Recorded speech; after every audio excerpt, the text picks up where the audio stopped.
Сәлем, бұл жолы сіздерге миньондар туралы қызықты деректер дайындадым. Бізбен бірге болыңыз. 2010 жылы шашы жоқ кейіпкерлі анимейшн кинотеатрлардан шыға бастады. Кино оқиғасы үш кішкене қызды асырап алған қарақшының қызыққа толы өмірі баяндалады. Туындының шығармасы да, оқиғасы да қарапайым еді. Бірақ бұл туындыны көкке көтерілген себебі мына кішкене бір сары миньондар еді. Осы миньондарды ойлап тапқан Illumination студиясы Disney, Pixar, DreamWorks Animation студияларымен иық тіресе білді. Миньондар сары өңді, үш саусақты, бір немесе екі көзді, бойлары жоқ шамамен 105 см болып келеді. Бір-бірінен айыру қиын болғанымен олар өз арасында бөлек-бөлек күш жүйелері. Шаш тарапынан 5-ке бөлінеді. Олардың сөздік қорын жақсылап байқасаңыз, авлодавко итал тілінде, балмұздақ, жилато, кәрше, санап және де орыс тілінде сөйлей біледі. Мінез құлқында көңіл күйден түсу, қобалжуға өте жылдам және де тілдері жетілмеген бала тәріздес болғанымен бұның бәрі миньон тілі деп аталады. Олар өз тілдерімен сөйлейді. Олардың тілін миньон S деп атайды. Кино өндірушілер олардың тілін 5 мемлекеттің тілінен біріктіріп шығарған болса, көбісі Европа болса, Азия құрлығынан кәріс тілін алған. Олардың қыз ұлын білу қиын, неге десеңіз, бәрі еркек есімді, бірақ кей миньондар өздерінің ол қыз екенін білесін тәріздес көрінеді. Миньондар саны 899. Жасы мәңгілік өмір сүрді. Оларды тәжірибе барысында өзге ғаламнан келген деген әңгіме бар болғанменен олар динозавр ғасырында да бола білген.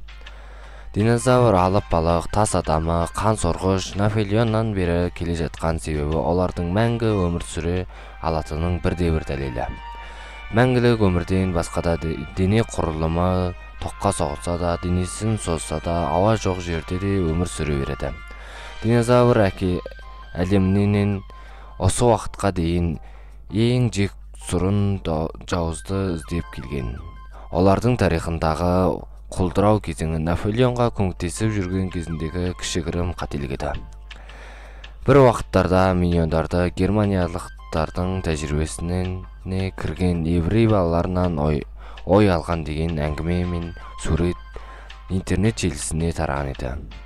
Шын мәнісінде сол сурет 1908 жылғы Австралияның бір құрлығындағы суға жүзіп дайындық жасап жүрген сүңгүруші әскерлер сурет еді. Кино өндірушілер миньон дизайнын алғашында бөлек бейнелемекші болған. Бұл суреттерді байқасаңыз, қазіргі миньондардан бөлек болғанын байқаймыз, және қазіргі түріне келтіру үшін өте көп еңбек шығарғаны байқалады. Миньон сөзі көмекші әріптес деген мағынаны береді. Despicable Me кино өндірушілер туындысында басқа рөлдерден көрі миньондарға аса мән берген. Оларды Star Wars'тағы Java, Charlie және Шоколад фабрикасы фильмдағы фабрика жұмысшыларынан ой алып жасаған. Олардың қозғалысы бәрі бірігіп, біреуі үшін жүгіруі бірдей көрінеді. Minion Animation'ның продюсері Pierre Coffin продюсерлік жұмысынан тыс миньондарға дубляж жасаған. Minion Animation'ның бас рөліндегі Кевин, Боб, Стюарт бұларды Despicable Me Animation'ның дағы үш қыз бала Марга, Эдит, Агнестерден ой алып жасаған. Бір сөзбен айтсақ, үш баланың миньон түрі деген сөз. Minion Animation'ның постеріндегі аниматорлар 400-ге жуық миньондарды сыйдырған.